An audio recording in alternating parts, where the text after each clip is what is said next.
एक पति अपनी पत्नी की हत्या कर देता है। हत्या करने के बाद उसकी लाश को बाथरूम में ले जाकर उसके टुकड़े टुकड़े कर देता है और टुकड़े करने के बाद वह उन लाश के टुकड़ों को किचन में लेकर जाता है, प्रेशर कुकर में डालता है और पका देता है। वह उन टुकड़ों को तब तक पकाता रहता है जब तक कि जो हड्डियां हैं वो मांस से अलग ना हो जाए, यानी कि वह उन टुकड़ों को लगातार 3 दिन यानी कि 72 घंटों तक पकाता है। जब वह लाश के टुकड़े अच्छी तरह से पक जाते हैं, वह उनकी हड्डियों को पीसता है और थैलियों में भरकर झील में बहा देता है।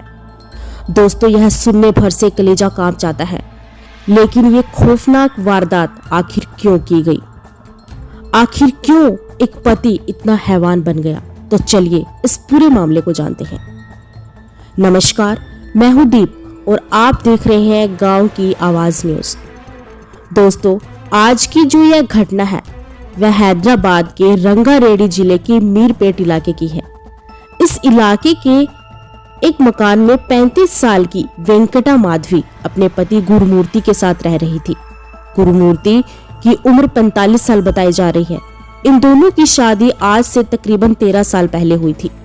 जब इनकी शादी हुई थी तो तब गुरुमूर्ति इंडियन आर्मी में थे। इनका परिवार में सब कुछ अच्छा चल रहा था, सब कुछ ठीक ठाक चल रहा था। इनके 2 बच्चे भी हैं। जब गुरुमूर्ति रिटायर्ड हो जाते हैं तो रिटायर्ड होने के बाद अपने बीवी बच्चों के साथ हैदराबाद में सेटल होने का फैसला लेते हैं। इसके बाद Gurumurthy defence research and development organisation यानी कि DRDO के कंचन बाग सेंटर में एक सिक्योरिटी गार्ड के तौर पर काम करने लगते हैं।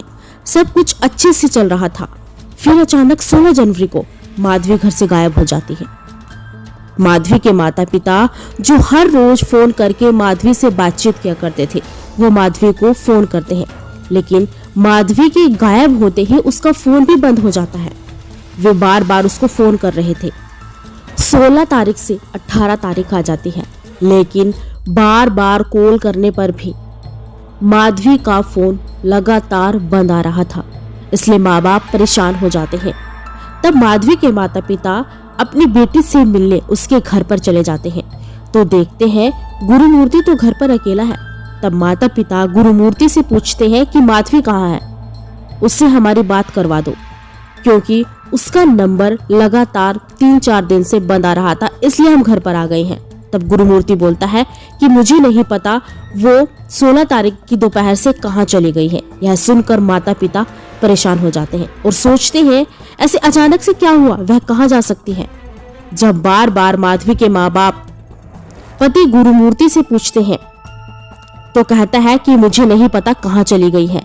जब पति ऐसा कहता है तो माधवी के माता पिता मीरपेट इलाके के पुलिस स्टेशन जाकर अपनी बेटे की गुमशुदगी की रिपोर्ट दर्ज करवाते हैं। इसके बाद इन्वेस्टिगेशन शुरू होती है। पुलिस हर तरफ से छानबीन करती है, लेकिन पुलिस को कुछ भी नहीं मिलता। पुलिस घर के आसपास के CCTV फुटेज को खंगालती है, लेकिन 16 तारीख की फुटेज में पुलिस देखती है कि एक बार दोपहर से पहले माधवी घर से निकली, फिर घर के अंदर जाते हुए दिखाई दी, लेकिन उसके बाद माधवी घर से कभी भी बाहर नहीं निकली। अब पुलिस को पति गुरुमूर्ति पर शक होता है। उससे पूछताछ की जाती है। तब वह कहता है मुझे नहीं पता कि वह कहाँ चली गई है। तब पुलिस बच्चों से पूछती है कि बेटा आप कहाँ थे उस दिन। तब बच्चे बताते हैं कि हम लोग अपनी बुआ के घर पर गए हुए थे। अब पुलिस को 100% गुरुमूर्ति पर शक हो जाता है। इसके बाद गुरुमूर्ति से सख्ताई से पूछताछ की जाती है। तब गुरुमूर्ति हैवानियत की ऐसी कहानी बताता है जिसे सुनकर रूह कांप जाती है। उसने बताया कि उसकी पत्नी मायके जाने की जिद कर रही थी। उसने उसको कहा अभी कुछ दिन के बाद चली जाना, लेकिन वह तभी मायके जाने की जिद कर रही थी। उसके साथ झगड़ा हो गया था तो उसने बड़ी बेरहमी से अपनी पत्नी का कत्ल कर दिया था। उसने बताया कि पहले उसने अपनी पत्नी माधवी का कत्ल किया, फिर बाथरूम में ले जाकर उसकी लाश के टुकड़े टुकड़े किए, फिर प्रेशर कुकर में डालकर 3 दिनों तक तब तक पकाया जब तक हड्डियां मांस से अलग नहीं हुई। फिर हड्डियों को पीसता है। दोस्तों, यह सब कुछ वह इसलिए करता है ताकि लाश को छुपाने में उसे कोई परेशानी ना हो। हड्डियों को पीसने के बाद वह इसको एक बोरी में भरता है और झील में ले जाकर फेंक देता है। के बताया कि उसने लाश को पीसकर जिलेला गुड़ा की चंदन झील में फेंक दिया था। इसके बाद पुलिस उसे अरेस्ट कर लेती है। गुरुमूर्ति ने जो कबूल किया उसके आधार पर पुलिस उस झील पर जाती है ताकि लाश का कोई सुराग या कुछ टुकड़े मिल सके, ताकि गुरुमूर्ति को सख्त से सख्त सजा दिलाई जा सके। तो दोस्तों, आप इस बारे में क्या कहना चाहेंगे कि आखिर ऐसे हैवान को, ऐसे दरिंदे को क्या सजा मिलनी चाहिए? हमें कमेंट करके जरूर बताना।